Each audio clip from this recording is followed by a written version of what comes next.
This is the Mobile Tech Podcast, brought to you by worldpodcasts.com. Now here's your host, Tech Girl, Miriam Joie. Brought to you by Audible. Stay tuned for a special offer at the end of the show. Hi, and welcome to the Mobile Tech Podcast. I'm your host, Miriam Joie, and today is Thursday, November 5th, 2020. And my guest is Andy Boxall of Digital Trends. Hi, Andy. How are you? Hi, Miriam. I am very well, thank you. How are you? I'm great. So it's a bit of a quiet news week for obvious reasons, with the US being in the middle of a crazy election, as you know, having voted myself. But we have a bunch of fun stuff to talk about. And I have had you on today specifically because I wanted to have a different perspective. We've been talking a lot with US media here on the show about, you know, those phones that are all in our hands right now. The Mate 40 Pro, the Pixel 5, the OnePlus 8T, the Galaxy S20 Fan Edition. And I'm kind of curious because you've played with a lot of these. What's your perspective from the other side of the pond? So yeah, what's your take on the current state of the phones in general? Are you happy with what we're getting? I'm extremely happy. I've been lucky enough to play with all of those phones that you've mentioned and a wide variety more. And the thing that's really striking me this year is price. I seem to remember last year doing this exactly same thing where we're talking about lots of different phones and everything was over sort of $1,000 or £900, up and up and up.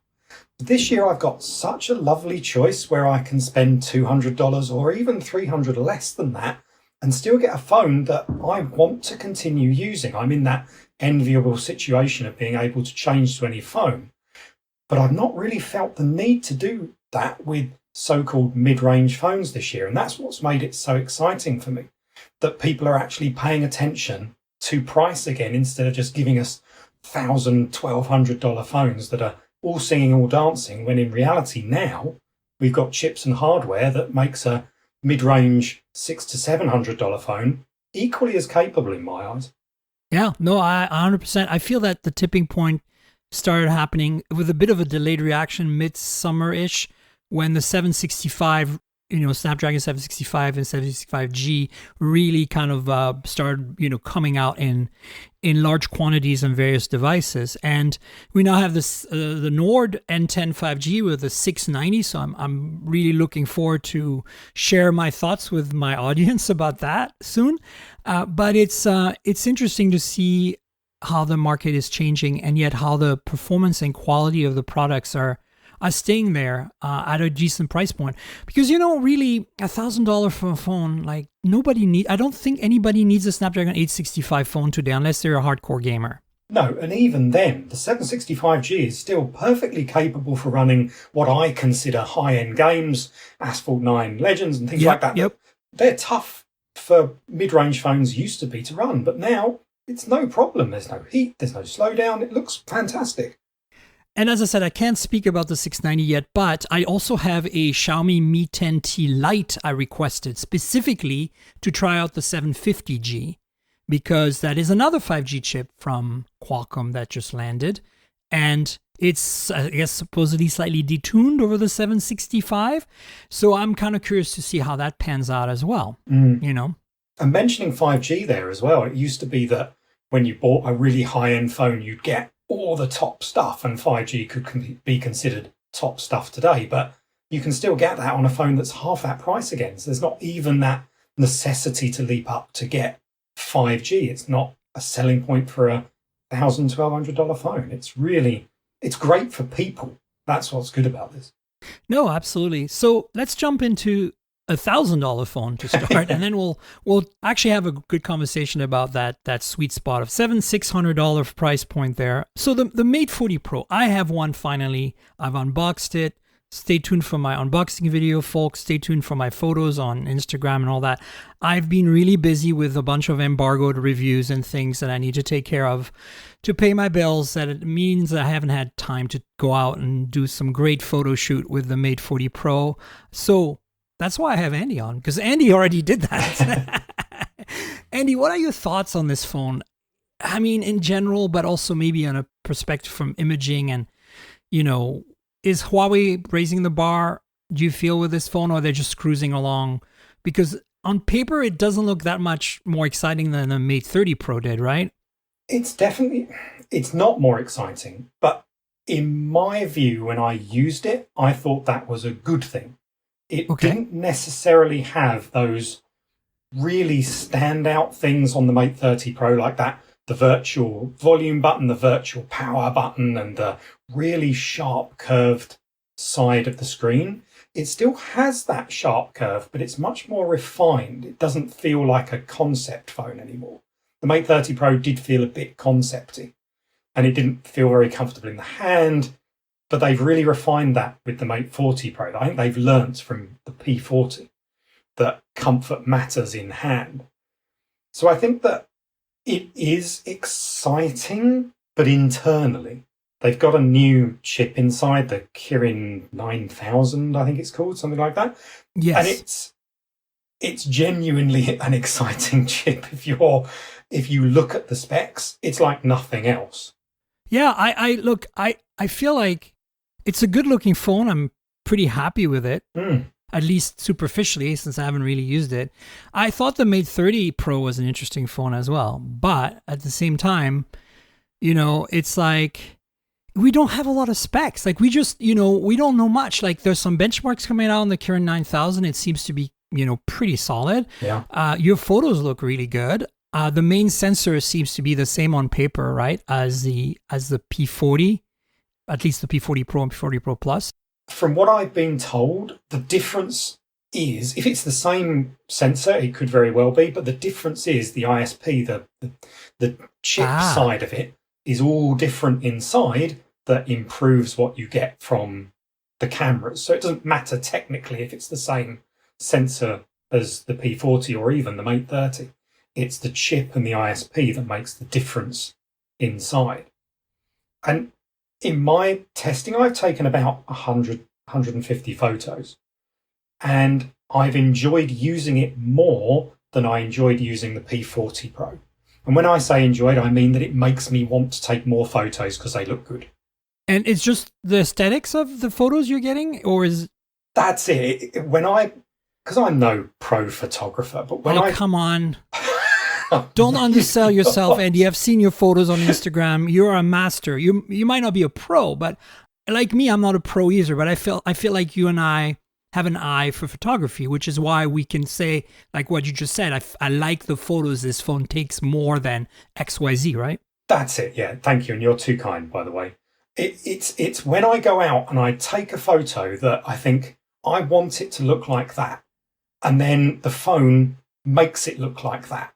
And that then encourages me to go and do it again and again and try and different modes and things like that. But when it looks different to what I imagine it will look like, I find that much more difficult to get into using it, because every time I use it, I'm just a bit disappointed. But that didn't happen with the Mate 40 Pro. Well, I think Huawei's technical chops have never been in question for the last, especially since the P20 Pro, in my opinion, which is like 3 generations now. But I feel like you're right. There is always been like a certain uncertainty in the result, like color balance being a little off between lenses, sometimes sharpening and detail being weird. And it's not as bad as Samsung was for a while there, where Samsung was consistently overblown, right? And I think Samsung's improved as well. I've really enjoyed the Note 20 Ultra, and I feel that that's definitely something that, Apple has shown the way, right? Like their technology is good, certainly, but it's not the best, and yet the results speak for themselves, right? Yeah, absolutely. Absolutely. And there's sort of talk of a non-distortion wide-angle lens. I'm not quite sure whether that's on the Pro or the Pro Plus version of the Mate 40, but whatever they do, the wide-angle camera on here, I think, again, is better than I've seen before, and better than most other wide-angle lenses I use. And again, it just makes it more exciting and more interesting to go out and take photos. That's interesting because, on paper, that was my big thing when the phone was announced. And at the time, I can't remember who my guest was that week, but we talked about the specs and we looked and we're like I really liked the ultra wide on the Mate 30 Pro and the P40 Pro and Pro Plus. Like that 40 megapixel, the detail, the crispness, the amount of data you got out of that because of pixel binning and everything, and the low light performance. All of these were, I felt, pushing the bar forward. And I feel another unsung hero in ultra wide photography, believe it or not, is the my daily driver, the OnePlus 8 Pro, because of its 48 megapixel IMX586 as a ultra wide. Now, OnePlus still has a lot to learn in terms of, software and image processing compared to, those companies we've just been talking about. But I feel that the ultra wide on the 8 Pro is one of those, pixel binning. You can really get some benefits, and has autofocus on the ultra wide for macro photography, which is a really very clever way of implementing macro photography. But anyway, I digress. The point I'm making is that I was a little taken aback when I saw the specs. And, I've recently mentioned this. Hubert of Uber Gizmo has done this great work around kind of competing with DxOMark recently, of doing the image quality tests and the hardware quality index for various phones, and he nails it on the head. You can look at a sensor and at the lens system physically and determine a pretty good baseline as to how good a camera system is going to be. And if you compare the Mate 30 Pro, the P40 Pro ultra wide on paper with the 20 megapixel, that little bit we know about the Mate 40 Pro sensor, there's a decrease there in absolute, baseline quality. So clearly, obviously, software is a big part of the equation, and clearly, Huawei is doing something special there, because hearing it from you reassures me tremendously. I took it out yesterday, and it's obviously it's autumn in the UK now, and I went through a park, and the autumn colours that this picked up, particularly on video. I don't talk enough about video. I don't know whether you'd go out and test video as much as you feel. Not much, but I mean, I use it. I try. That's it. Yeah, me too. But I was genuinely impressed with this, particularly with the wide angle again, and I think a lot of that comes down to that software prowess and the new ISP to just make those colours pop. And it looked fantastic. And I compared it at the time to the iPhone 12 Pro, which video is also very good. And it was pretty tough to split them. There were differences, but in terms of how happy I was with the footage, not sure I could split them. Yeah, I feel like video, a lot of people, or companies, I should say, have really upped their game in terms of video, because Apple has always been so high up there. And of course, Apple's pushing the envelope again with Dolby Vision. It's really interesting to me that we were in Hawaii last year, like almost 11 months ago, at Qualcomm's Summit. And, there was this big rah about Dolby Vision on the 865. And I don't think we ever saw that on any phone. Yet, I'm maybe a little biased because I used to work at Dolby, but I feel like their technology is only on point, and they're pretty good at licensing it. And Dolby Vision is a pretty great HDR implementation, and clearly Apple believes in that. So why didn't Samsung or somebody that uses Qualcomm chips implement that first, to be the one to say, hey, we did it? Now it's Apple who's got the crown. And that for an ecosystem to work, right? For Dolby Vision to really take off, it's not just capture and playback on one device. You need to be able to post on Facebook an HDR video and somebody else watch it on an HDR capable phone. And so until Samsung jumps in my opinion, at least from my US-centric view, not that I'm that US-centric, my audience knows I pay a lot of attention to China and everything else, but, looking at it, generally this is driven by, at least on our market, by Samsung and Apple. So if Samsung jumps in now, and maybe Huawei jumps in China, although I don't know if Dolby is allowed to sell their technology to Huawei at this time. Yeah. Right? That would be, like, I don't really care what the standard is. I just want a standard for HDR, because I really think HDR video is actually okay if it's done right. It's so problematic for content creators. Like all the YouTube creators I speak to turned off HDR on their iPhone 12s because they can't use it in their videos. And we have no content delivery mechanisms that are really 100% Dolby Vision compatible right now, other than some high-end TVs, right? So, yeah, it's one of those things that I think as well is, I don't know how many regular people really understand what it is or what they can do with it, or the hoops they have to jump to actually get it on screen, like you're saying. I think it's still so incredibly niche. But putting it inside the iPhone may bring it out a little bit more. And that might be why Samsung didn't bother at first, is because simply it didn't feel as if it had the oomph to get it into the public eye. But at the same time, it's nice to hear that Huawei is doing a better job with video recording. I mean, they were never really horrible. Same with Samsung. It's just that they always lagged a little behind Apple in terms of like just that color science and a bunch of other stuff. Although I have to say that when I reviewed the Xperia 1 Mark II and Cine mode or whatever, the Venice stuff, I have to say that shot some pretty freaking amazing video. But again, it's like a sample size of 10, right? 10 people are going to buy this phone. Exactly. Actually, it's funny you should say it. I'm using the Xperia 5 II now, and I still I tried out Cinema Pro and Photo Pro, and they're just beyond me. I find them so difficult to use. I know, it's so hard to use.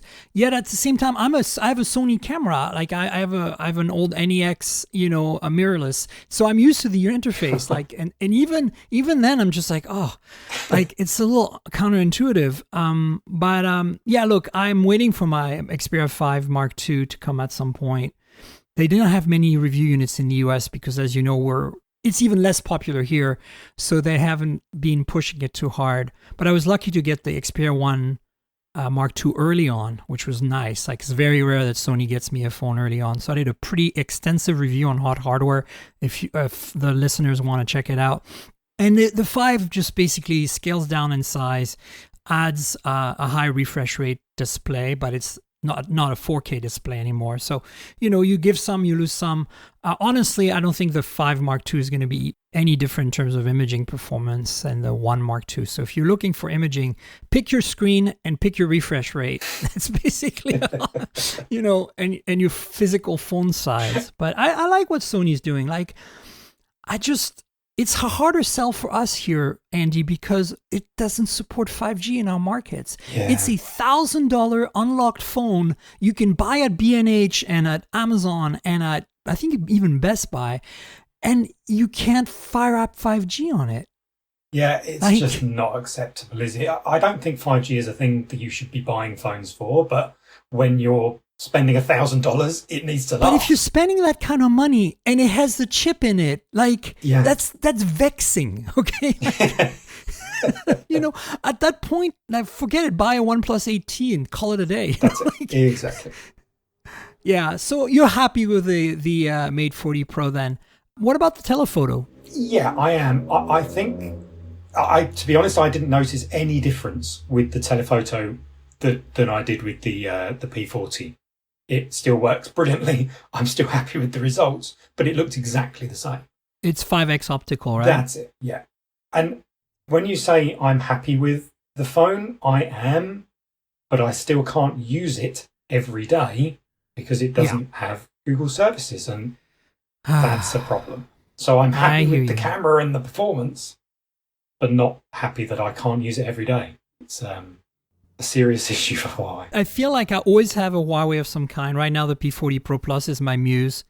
That's floating around in one of my pockets or bags, just because as a content consumption device, at least not streamed, but like if you store content on it, music and videos, and if you capture photos and videos, it's a great device to have. And I can do basic work on it. Like, Outlook allows me to get a pretty good Gmail experience and calendar experience. And I have Instagram and I have Twitter and I have Facebook, which is all I need really to do my social media. But I can't, I'm missing all the Google Drive and all the other Google stuff I use all the time. And it's hard to be serious about email when I don't have labels, right? Yeah. And that's the problem with a lot of people. Like, Outlook is amazing, and I'm like, are you a Google user? Because I love the user interface. I love the experience of the Outlook app from Microsoft, which was, by the way, acquired because I acquired some small independent email developer to get Outlook. And at the time, that email was a very popular client with people who weren't Gmail users, and they acquired it. honestly, the problem for me is I use labels for everything, and then that translates into folders for Outlook, and it just doesn't work. Like you can't do the workflows that I'm used to, and then it breaks down. So I can triage email really nicely on Outlook, but I can't. And even then, actually, sometimes if I want to label as a triage, it's not happening. But overall, I have to say, one thing that's made the Huawei phones more usable in a post GMS world for me has been Aurora App Store. Aurora, okay. Yes, I don't know it's that called one. Aurora. You have to Google it. It's part of the F-Droid project, Okay. which is an alternate app store for Android. So F-Droid is where you go if you're like a developer-y, Android-y person, and you want to publish something that Google will frown upon, and still have some sort of community-backed, like, yes, we validated this app isn't doing something bad with your phone kind of thing. And F-Droid itself hosts a bunch of apps, obviously, and Aurora is an app on F-Droid that you can download. So you can download F-Droid, install Aurora from F-Droid, then delete F-Droid and have Aurora installed, and it'll self-update as long as you give it, unknown sources access. And Aurora is a replica of the Google Play Store. It connects to the Google servers for this. And it creates anonymous logins on Gmail to do that each time, so they can't track what apps you download. It doesn't give the love to Google. And somehow Google has not so far blocked that hole. It's been over a year, at least probably 2 years now. And if you want exactly the same experience as on the Google Play Store on your Huawei phone, installed Aurora and everything there. Aurora will refresh and update your apps in the background if you want, or notify you when apps need to be updated, just like Google Play Store does. And you can search. You can just type in an APK. It's so much better than using APK Mirror or anything like that. It is so fast. Basically, you can start from scratch with a Huawei phone. Like right now, if you restore a Huawei phone from one that had GMS, you can get all your apps. At least the ones that don't require GMS work. But this is a way to start clean with a P40 Pro or a Mate 40 Pro and not even have anything. Just start with Aurora Store, install that from the web browser, F-Droid first, then Aurora Store, and then you're good to go. You can install Instagram, Twitter, all these. Now, some won't work, right? Like Uber won't work because it requires the GMS for the maps, and it will fail. So you get different error scenarios here. I give you an example. Gboard works and installs just fine because it doesn't require GMS. Chrome works fine and installs just fine. The only thing you can't do is log in, so you can't get your history backed up. You get a local history that gets created on the phone. You get a local, it'll remember passwords locally. Everything works. And you build up a new, essentially, like entity on that phone with Google Chrome, but you don't have access to your account. And Maps is the same way. Maps just works, but it doesn't save all your history and stuff. I mean, it does, but you don't have access to your previous history. That's it. So honestly, to me, that has solved a lot of the problems I've had. Because if I need to install a legitimate APK, some app that I like and use all the time, and I don't want to have to sideload it and find it on APK Mirror, blah, blah, blah. So I just go to Aurora, type name and search. It pops up. I hit install. It's installed. Then it gets updated when I fire up the phone in the future, and it's wonderful. It's just wonderful. I'll definitely give that a try. I mean, my problem is more along trying to get history of things, like you're saying about Maps and Chrome. History is important to me, but it's also messaging apps, which quite often use Google Drive, and then it's a problem to transfer it over and then transfer it back again should you need to go to a different device. That's extremely problematic. And I don't make this my daily driver, so I don't install WhatsApp. I don't install Telegram. Like, they're none of these I'd care about because they stay on my 8 Pro. So that's it. And for me, I do the same. But it makes it impossible for me to then talk about to people who don't do these things. And of course, because no one is going to install F-Droid and Aurora and do all of those things. They're simply not going to do it. No, they're not. They're not. But I just wanted to point it out there because this keeps coming up, even with my journalist friends. They're like, wait, what? I've never heard of this? No, what are you talking about? I'm like, this is heaven. If you're on a Huawei Honor phone right now, it still doesn't solve the problem, but it definitely brings you to an experience that feels like, I mean, App Gallery has like, I hate to say this because I know Rafael's going to call me right after he hears this podcast, but like App Gallery is a freaking disaster. Like, I'm sorry. Like, you can try to spin it any way you want. I don't feel it's gotten better, you know? It hasn't. And there's work being done on Petal Search, which is there sort of originally billed as a way to search for apps, but it really didn't work very well at that. And now is being rebranded into sort of a complete search system. And I don't feel that that's really where they should be concentrating their efforts. No. In a new search system. I understand it's got to happen at some point, but the apps are an issue, and I understand why it takes time and why it's difficult, but I've used it this time last year and this time this year, and I struggle to see many differences. And that's, it's unfortunate.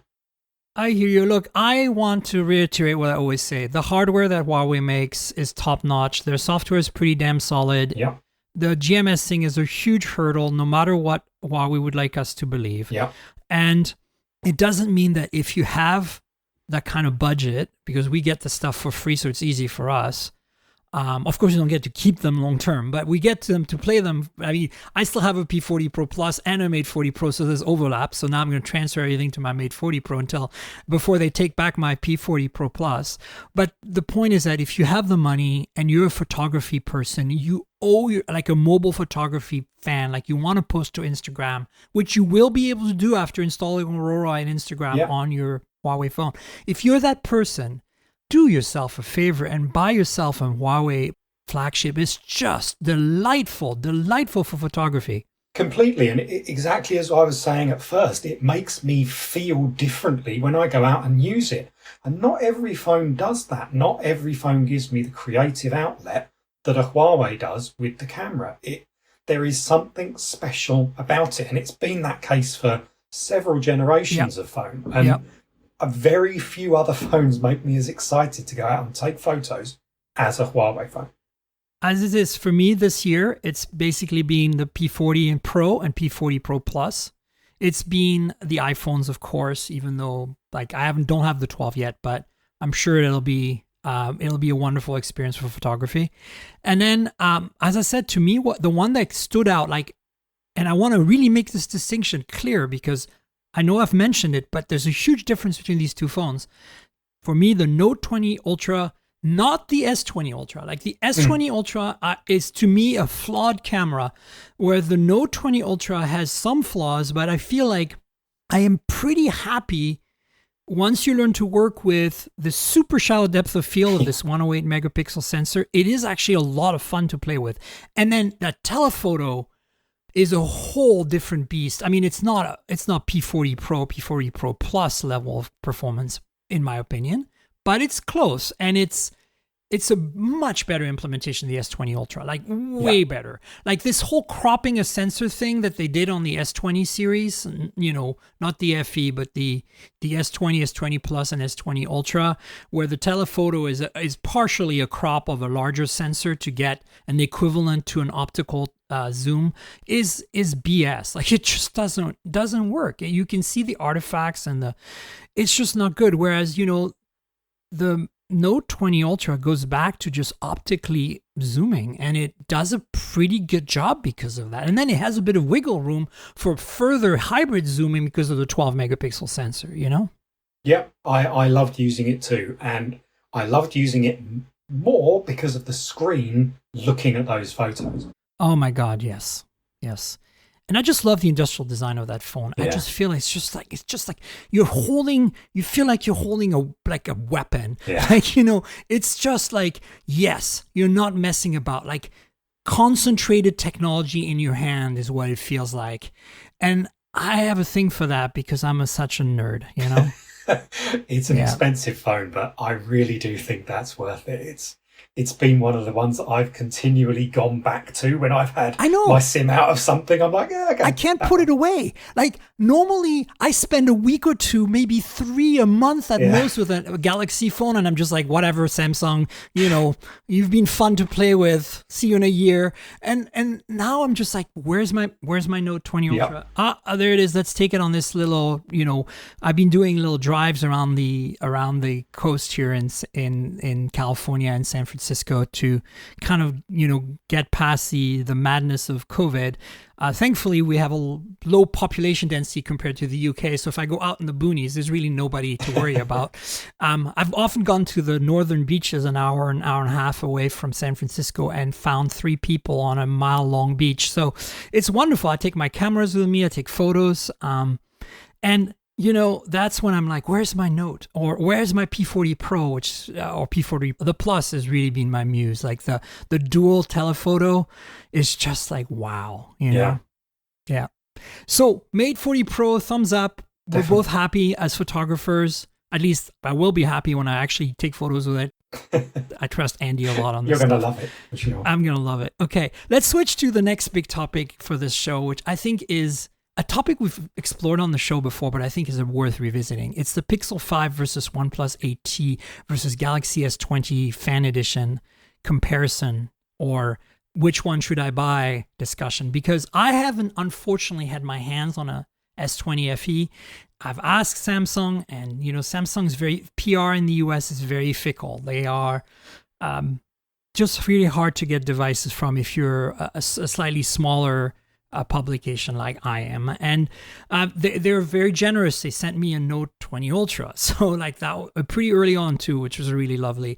But I have reviewed the 5 and the OnePlus 8T, the Pixel 5 and OnePlus 8T. So which one would you recommend, and what are the criteria? So I went into quite a lot of detail on this because I reviewed them sort of back to back. I did the Pixel 5 and then the OnePlus 8T, and then went to the Galaxy S20 FE.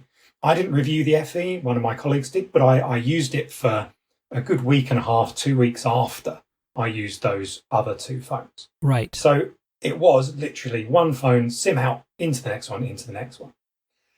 And much as I like Samsung phones recently, and as we were saying about the Galaxy Note 20 Ultra, where I want to put my SIM back in that, the S20 FE didn't have that effect for me. Coming off of the Pixel 5 and the OnePlus 8T, the plastic back of the S20 FE gave it a very different impression. It's off-putting, isn't it? It is, and when you use it sort of solo, I've never used any other phone, I've used cheaper phones and then I go to that. It doesn't notice as much. But when you use those 2 phones, it really notices. And it's that sort of first impression when you pick it up, you think, this doesn't feel quite right. And it's also really quite large. So you feel that, I don't want to call it cheap. It's not cheap. It just feels not as substantial and expensive as the other 2. And it really did suffer because of that, which was a great shame because the rest of it is fantastic and the price is superb. But if you're putting it alongside the other 2, I found it difficult to say, buy that one instead of really the Pixel 5. Yeah, my take, and again, is based on, speculation, at least on the S20 FE side. But having had similar experiences with other devices that I can't discuss right now, I can say that the feel of a phone is a big part of the brand of a phone. And, OnePlus nails that usually. And I felt that with the Nord original, they did nail that actually somehow. Even the plastic mid-frame was disappointing, but you didn't really notice or feel it. There was a hesitation when I looked at it. Is this metal or plastic? And that's good because at that price point that they're going to cut some things. But I feel that everybody I've talked to says the FE is clearly plastic and it clearly feels cheaper. But I think that I still want to applaud Samsung for saying, look, we can play in OnePlus's backyard of undercutting them. And I think the Pixel 5 is a whole different story. But comparing the OnePlus 8T and the S20 FE because of the Snapdragon 865, it's like move over OnePlus, we're making a OnePlus phone, except that's only on paper, right? Like on paper, it's actually even better because there's a telephoto, which I think is way better than the crappy fixed focus macro that we have on like that. BBK Group has been putting on everything. Like, please, if you're going to do this, give us an autofocus on the macro. At least do that. Like, I can understand on a $200 Reno phone or whatever that you're not going to put autofocus on the macro. But on a $749 OnePlus 8T, you cannot have a macro with not autofocus. If you either do that or give us a telephoto or give us even that stupid sensor that's not stupid, but kind of gimmicky that's on the 8 Pro, and then use the ultra wide with autofocus to give us a macro.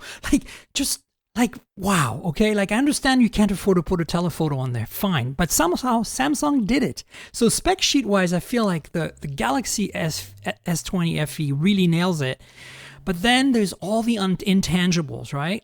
And I don't know what it is with the 8T, but I have an 8 Pro, and I know my 8 Pro is a few months old now, so it's probably got a bit of that Android fatigue of, wearing and tearing on the file system and crud. But the 8T just feels so fast. They're both 12 gigabyte RAM versions, so like there should be technically no difference between them in terms of performance. Both 120 hertz display. In fact, my 8T has a higher my 8 Pro has a higher resolution screen, but I run it at 1080p. So I don't know. The 8T is magically fast. It is, and it took me a little bit of time to sort of warm to it, but there's one big thing that we haven't talked about between it and the S20 FE, and that's software.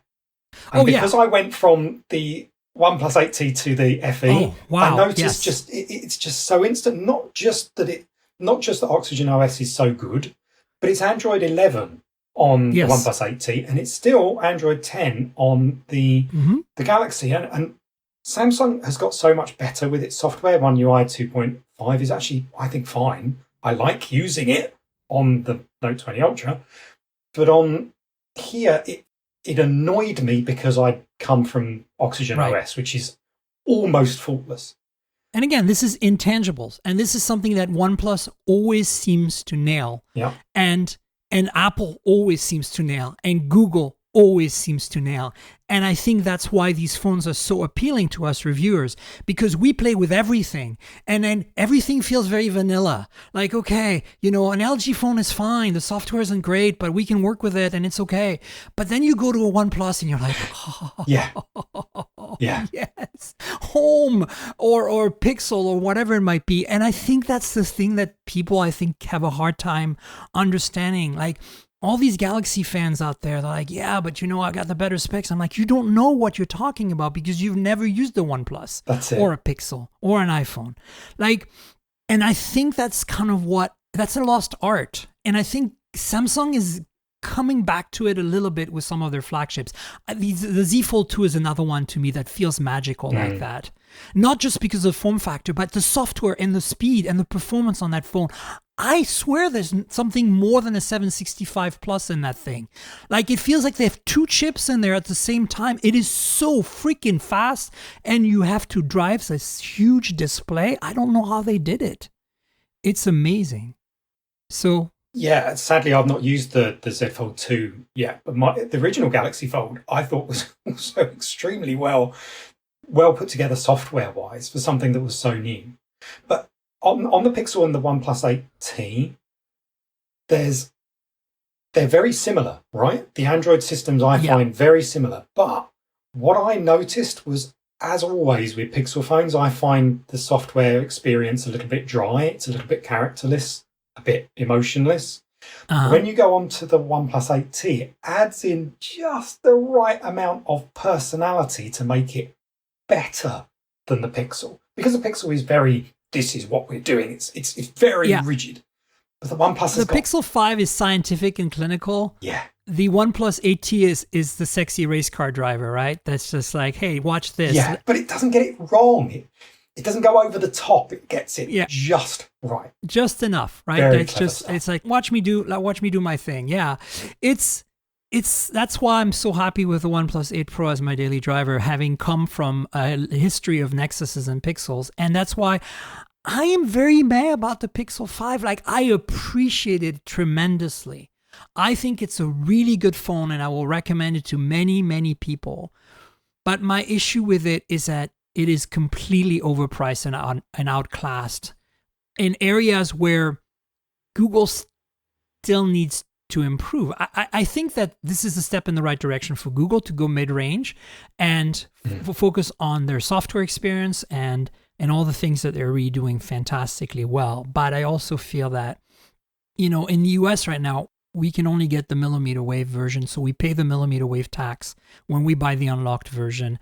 And $700 for that phone feels egregious when the Pixel 4a 5G costs $200 less and delivers 99% of that experience. Yes, for me, wireless charging is critical. Water resistance is fine, but that's why I can't make the 8 Plus 8T my main phone, because of lack of wireless charging. Also lack of the incredible Sony IMX689 from the main sensor, the 8 Pro, which is, I think this is imaging-wise, OnePlus's apogee at this point. Hopefully they'll continue with a Pro version someday, because this to me was like the perfect storm of OnePlusness. Because I've been saying for years, I'm willing to pay $1,000 or $1,200 for a OnePlus phone. Go there, do it. But not everybody wants that, and I get it. But I think that, interestingly, while I'm saying this, I don't want to sound like a hypocrite, but the OnePlus 8T is too expensive. Yeah, it is. I struggled so much. God, we're picky people, Andy. We are. And I struggled so much choosing between the Pixel 5 and the OnePlus 8T to sort of say, this is the one you should get. And I actually went down to the Pixel 5 in the end. Okay. Because of the size. I find it just a little bit more manageable than the OnePlus 8T and the FE, because it is just a little bit smaller, but I didn't miss anything with the screen, because the screen is still beautiful. It still has a high refresh rate, and I didn't feel as if I was missing anything visually, but I was gaining everything by having a phone that fitted in my pocket and in my bag and didn't, I could actually fit one hand across.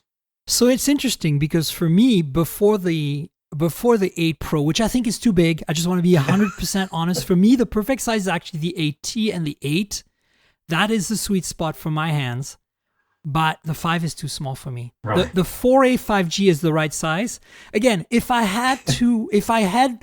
didn't rely on wireless charging so much in my life and I wasn't so accustomed to it, I would absolutely rock a 4A 5G as my daily driver right now. But unfortunately, and also I've been spoiled with 12 gigs of RAM and just a overkill of 865, and it's just, and the 120 hertz versus 90, I can now notice the difference. It's ridiculous because I live with 120 hertz every day. And it's just, I don't know. I want to love, and that's the other thing with the Pixel 4a 5G, you don't get the 90 hertz, which I think is, But look, for me, it's interesting because the 8T is the right size. The 5 is too small. And before my 8 Pro, I was on a Pixel 3 XL. So I skipped the 4 XL, even though I have a review unit, because I couldn't deal with the Face ID. Like, I have so many apps that did not support the new APIs that I'm constantly having to type in pins and stuff in the Pixel 4 XL. So I stayed with my 3 XL for a while until the 8 Pro came along, and then I switched to that. And so when the 5 came around, I was like, okay, maybe it is time to go back, right? But nah, too small. And I don't know. I feel that imaging-wise, there's not enough of progress here. Like, the ultra-wide was a given. It should have been in the 4, because the 4 was a flagship. This is not a flagship. I'm accepting the fact it doesn't have a telephoto, but then it's too expensive because it doesn't have a telephoto. It's like, oh, this kid just get a little... man, why is so many companies allergic to telephotos, Andy? I think it's because they can't do it right. It's annoying. It is. I hate to butter up OnePlus again because, but you have to. The OnePlus 7T, okay? I'm going to put this out there. I've said it a few times, but I want to hear your reaction. The OnePlus 7T has a better camera system than the OnePlus 8 and 8T. You're challenging my memory to go back and remember what I thought of the 17. Well, it's very simple. It doesn't have the macro, stupid macro lens. I call them sticker lenses, Andy. Like they could be a sticker on the back of the phone. Like they're irrelevant, you know. So it doesn't have a sticker lens or two in this case. Instead, it has the ultra wide with autofocus that lets you macro using the autofocus, like the 8 Pro does, and it has a telephoto. A proper telephoto. Now, there are flaws with that telephoto on the 7T because it doesn't have OIS. But, which is like, why do you, like, of all the OISs you could take out, but the reality is it's still more useful than a non-autofocus 5 megapixel macro, okay? Yep. And so that is my hot take of the day. If you don't care about 5G right now and you're on a budget, and you want to get the level of goodness from an 8T or an 8 or an 8 Pro or even a Nord, if you're in a market that doesn't sell the Nord, do yourself a favor, buy a 7T. Yeah, and you still get the great software. And you'll get the Oxygen 11. Yeah. And then, it won't update for as long because it's already a year old. But you know what? You can keep that thing for a year safely. And then next, maybe when the OnePlus 9 Pro comes back with a telephoto and wireless charging and all that, you can go nuts and buy that and get the 5G goodness and the Snapdragon, whatever, 875 by then or whatever it'll be called. Yeah, and we're kind of spoiled on that too with the Galaxy. The Galaxy S20 FE, you can, if you try hard, find the Galaxy S20 Plus for around the same kind of price if you shop around. And that way you miss out on the plastic back and you get a proper back. And I think that looking at older phones is actually quite good at the moment because phones have been pretty good for some time. For sure. So what is your take on the imaging system on the S20 FE? It looks pretty well balanced. 3 12 megapixel sensors, correct? Yeah. Ultra wide, telephoto with OIS and main with OIS. And that sounds very similar to the camera system on the Z Fold 2, to be honest. You could very well be right. When I took photos with it, I was as impressed as I am with every Samsung phone because I quite like saturated shots and everything is quite saturated. And it still looked beautiful. There's a lot of detail, and I think Samsung really have improved with their software and their tuning. It is still saturated, but there's a nice balance and a nice dynamic range, and I liked what it did. I also like the design of the camera module, as stupid as that may be, but it just looks a lot better. Yeah, as much as I feel that there's a certain homogeneity to the design that we're seeing on the 8T and also the new N10 5G, the Nord, the cheaper Nord. They're all going, and Samsung kind of started it, and Honor's been doing it as well on some of its phones, like kind of like generic rectangular top left corner design. Even though that's very kind of like, in a way kind of boring and everyone's doing it, I don't think it's a bad thing. I think it kind of looks fresher than the kind of like teardrop velvet thing and the middle vertical bar that I have on my 8 Pro, for example, which I feel looks a little dated now. Yeah, I agree completely. I'd rather as stupid as it sounds again. I know, right? Cameras should go off to the side. I don't really like them in the middle. The Nokia way of doing things is not.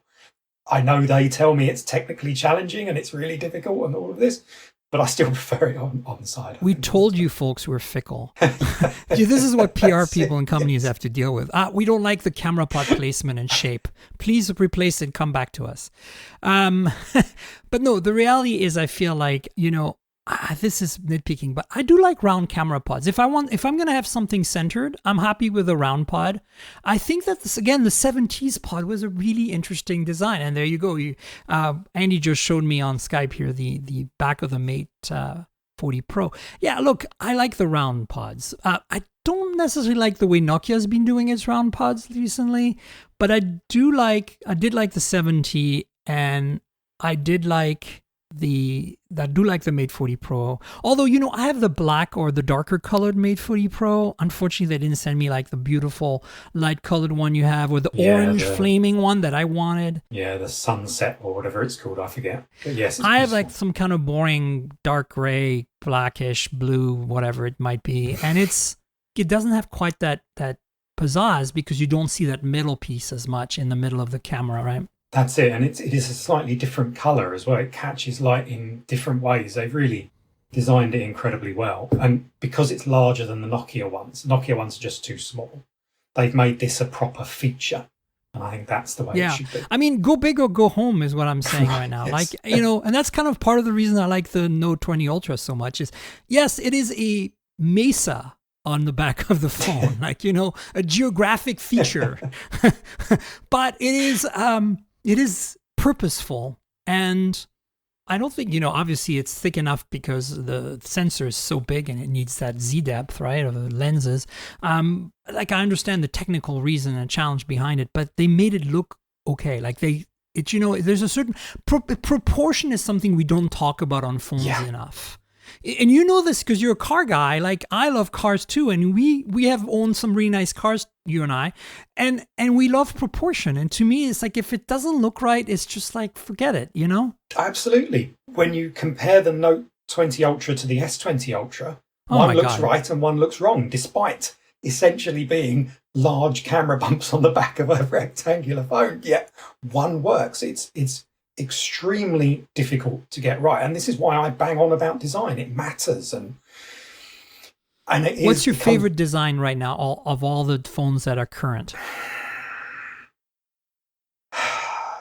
It's a tough one, huh? It really is because several companies get bits right, but I don't really think everyone's getting everything right. I know, Andy.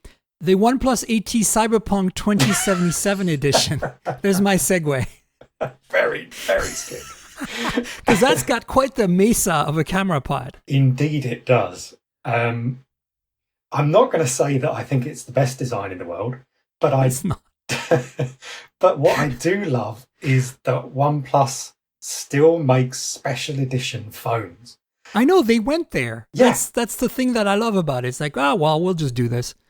And it's only a little bit more expensive than the regular one in China, and that's fine. It's not like Huawei with their Porsche design link-ups that are twice the price. It works. Although there's a certain je ne sais quoi about those, Porsche design phones. After using, what was it? The one that, were you there on that trip we all went to drive Porsches? It depends which one. Because there was one in the UK and one in I want to say Austria. a year in the UK. It was in the UK. Oh, no, I wasn't on that one. And it was I want to say it was for the Mate. It was the Mate 20 RS. Yes, the Mate 20 RS. So it was the for the launch of the entire Mate 20 line. They flew a bunch of us US journalists to London and dined and wined us. It was lovely. And they took us to Silverstone to drive some Porsches, which is the first time I drove a GT3 RS. And that changed me forever, Andy. I just want, you're a Boxster driver. I'm a Boxster driver, ex-Boxster driver, because I don't have mine anymore. And we both love our Porsches. But, and as much as I like the mid-engine, I have to tell you, do not drive a GT3 RS. It will spoil you forever. Anyway. Yeah, so they gave us a Mate 20 RS for that single day we were at Silverstone. The morning we got on the bus, they each gave us boxes. We all did like shaky unboxing videos on the buses because the box is so cool. It's got like all these like extra gadgets and accessories, and it was just delightful. Yeah. And I have to say, I felt like a rock star between the Porsches and the actual phone they lent us for the day.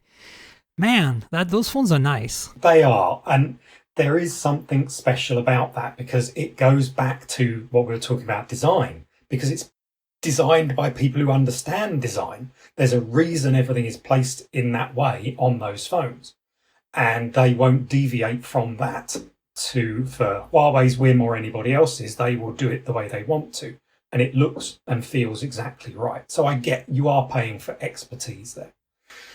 But on OnePlus's side, what they're doing is really cool link-ups. And those special edition phones are saying we don't really see that much anymore. We used to see loads. But today, they're a bit of a rarity. And OnePlus has done it with Star Wars what was it, the 5T or whatever, something like that. Yeah. And now they've come back with another really cool link-up. And yeah, I like that they're experimental and the design is actually quite mad. I do miss the McLaren partnership. Yeah. I mean, there's an iconic brand from the UK and, again, the car connection. But I remember last year's 7 Pro McLaren edition, we had a special version for T-Mobile in the US that had 5G.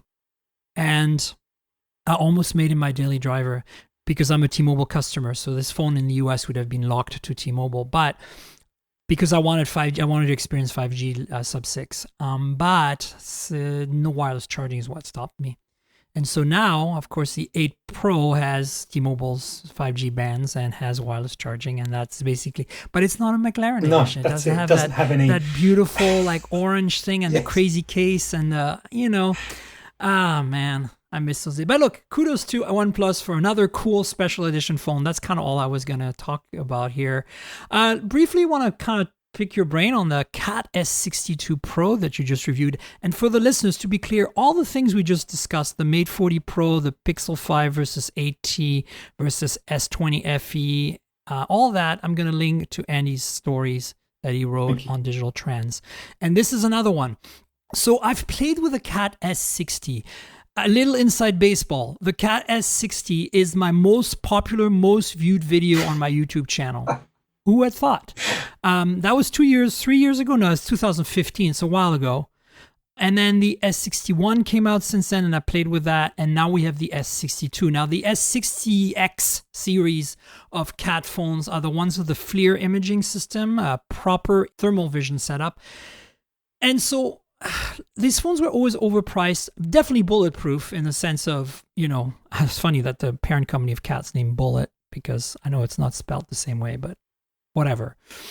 They're very rugged and very wonderful phones, although now there's this whole ecosystem competing with them. Like I reviewed the Blackview phone recently back in around CS time with the FLIR camera in it. And Blackview is, certainly much more affordable than a Cat phone and more modern in terms of specs, at least than the S61 was, which is getting long in the tooth.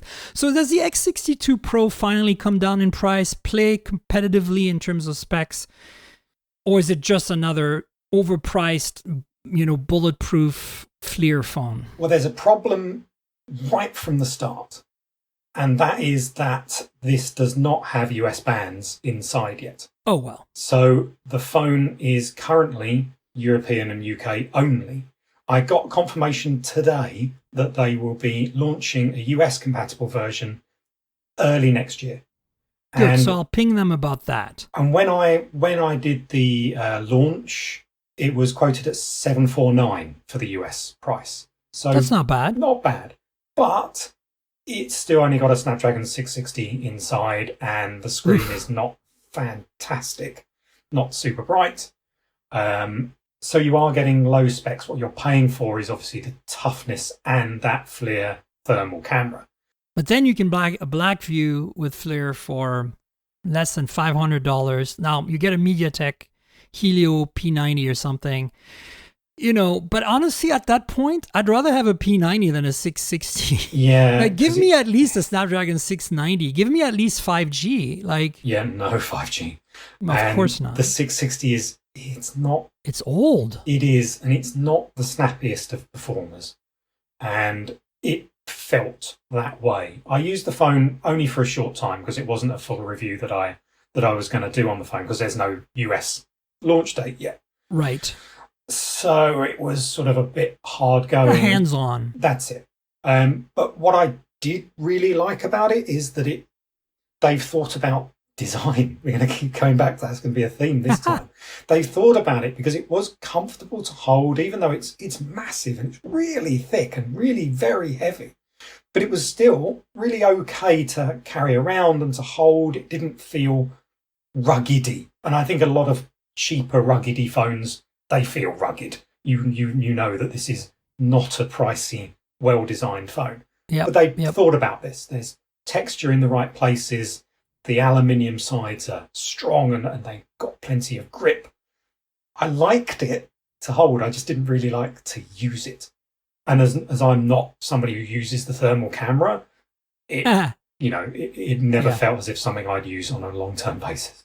I mean, it's a cool thing, especially if you're a DIY person or if you professionally are a contractor in the home, contract business, like plumbing or electrical or HVAC. It does definitely help you identify hotspots by shining a thermal camera on a piece of equipment. Mechanics could benefit from that too, obviously. And I think they use FLIR cameras. FLIR has a dedicated ecosystem of professional handheld, like they look like little temperature guns, like that you use right now. They're very popular right now with COVID, but they are used for thermal imaging instead. And like they point them at the engine bay and they're like, oh, this seems a little too hot. What's up with that? And so having that on your phone is cool.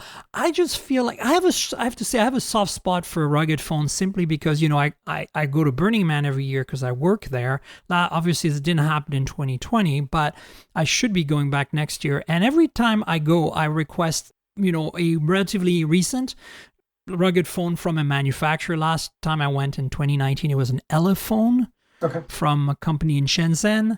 Then I've taken Blackview phones there. So I have the Atom XL, which is a tiny, tiny rugged phone from Unihertz. It's really cool.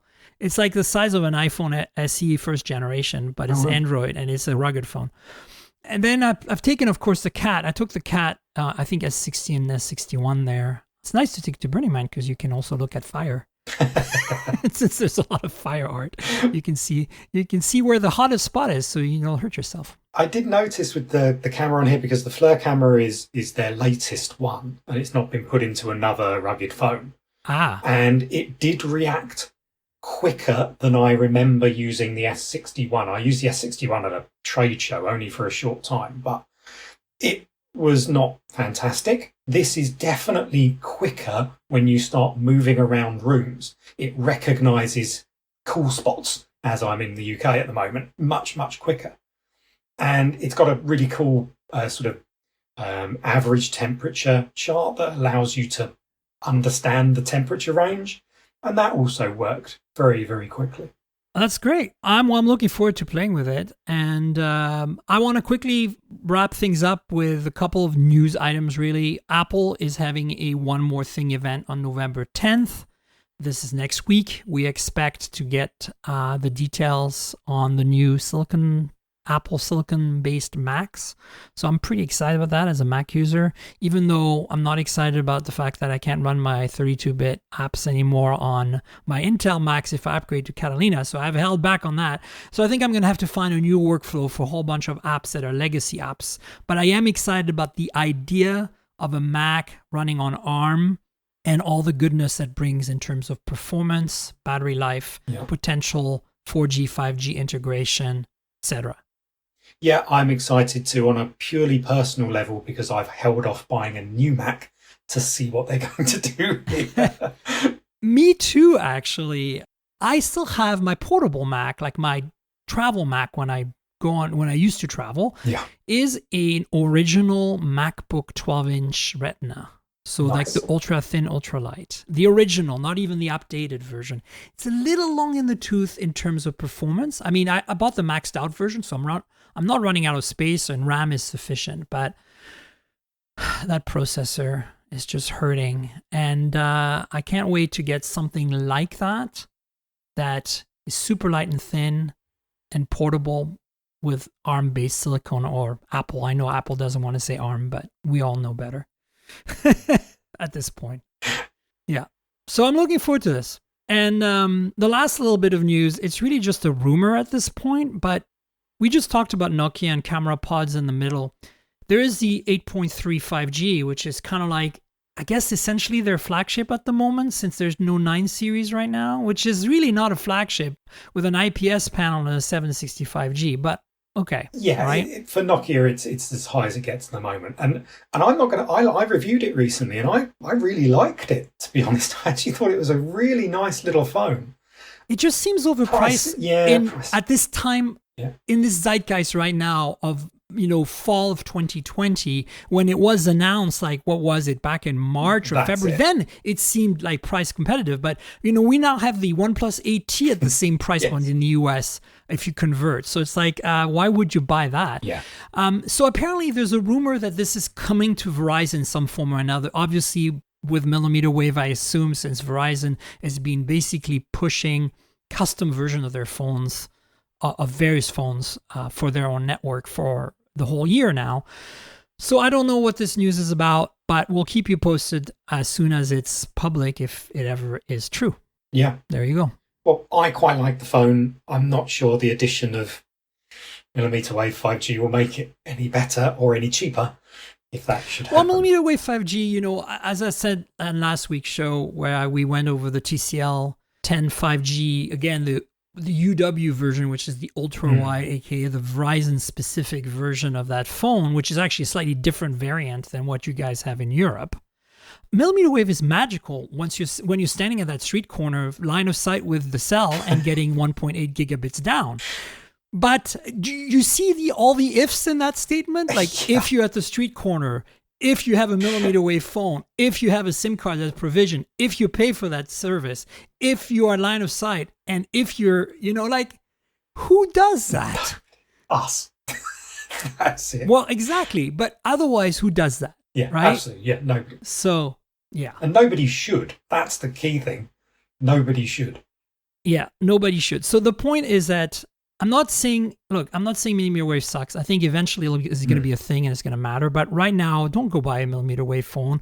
And so, yeah, I mean, Verizon has to do something. They just started rolling out their sub 6. So they've been on millimeter wave as their primary 5G marketing vehicle for a while now, right? So they had to do something. It fits in with the Nokia 8.3's big selling point anyway, which was that it was a global 5G device. It had all of the bands covered and it would work wherever you took it in the world, and adding, should they do so, another 5G option would actually fit in quite well with what they said the 8.3 is all about.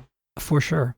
All right, Andy, do you want to tell folks where they can find you on the internet? Sure, absolutely. You can find me at Digital Trends, of course, and you can find me on Twitter at Andy Boxall, and you can find me on Instagram under the same name. And you should all go check that out. You know where to find me, folks, on the internet. I'm at Tankgirl, that's TNKGRL, like the comic book character. Just drop the vowels, and then you get my handle, and it's the same on Twitter and Instagram. Twitter is a good place to go to discuss the show. So if you want to comment or correct or argue or whatever, this is a place to go. Go to Twitter. Also, sometimes I post some fun stuff there. Instagram is more where you'll find photos, obviously, of the phones I'm reviewing, of the photos I've taken with phones I'm reviewing. So some good content there, hopefully. If you want to see the Mate 40 Pro photos, keep an eye on Instagram. There's also a YouTube channel. There's actually two YouTube channels now. There's youtube.com/mobiletechpodcast, which is the main YouTube channel where you'll see a lot of unboxings, hands-on, some review content about specifically the phones and the devices that I talk about here on the show. But my producer and I recently started a sub-channel called Mobile Tech More. So youtube.com/mobiletechmore. We need subscribers. So please, we just started. So please go and subscribe to both channels, youtube.com/mobiletechpodcast and youtube.com/mobiletechmore.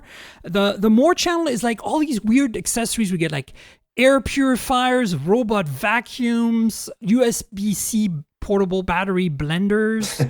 I mean, I get a lot of cool stuff sent, and my producer loves that stuff, so they're doing videos now on that content. So check it out. It's fun, and we'd appreciate you subscribing since we're just getting started.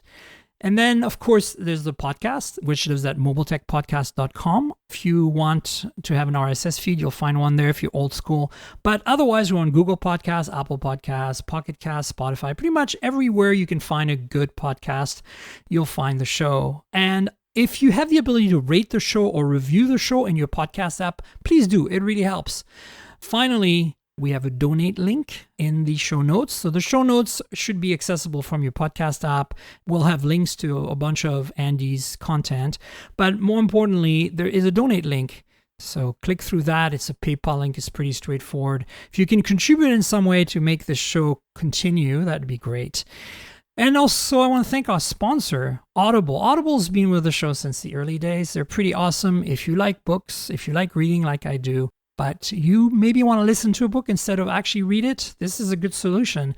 The nice thing is that you can help the show by helping Audible with a special offer that they have by clicking through the link that I'm going to give you in a second. Basically, you get a 30-day free trial, and you get to keep a book at the end, whether you stay or not. But hopefully you stay. The link is audibletrial.com/mobiletech. That's audibletrial.com/mobiletech. And if you join Audible, even if you just try it out, you'll see it's amazing. They have an incredible incredible selection of books, first of all. Secondly, a lot of them are epics, like Star Wars. Like they have the movies adapted into books, and like you're talking 11-hour epic listening, right? So they can break that down into multiple sessions. Podcasts are great. They're half hour, an hour, 2 hours, but this is like long form in audio format. Pretty awesome stuff. I like how a lot of books are read by the authors too, which really gives that a unique flavor. So check out Audible, audibletrial.com/mobiletech. Join if you want. It'll help the show. And thanks to Audible for being a long-time sponsor and supporter of the show. And Andy, thank you for being back on the show yet again. It's a pleasure. Thank you so much for inviting me along. Always lots of fun.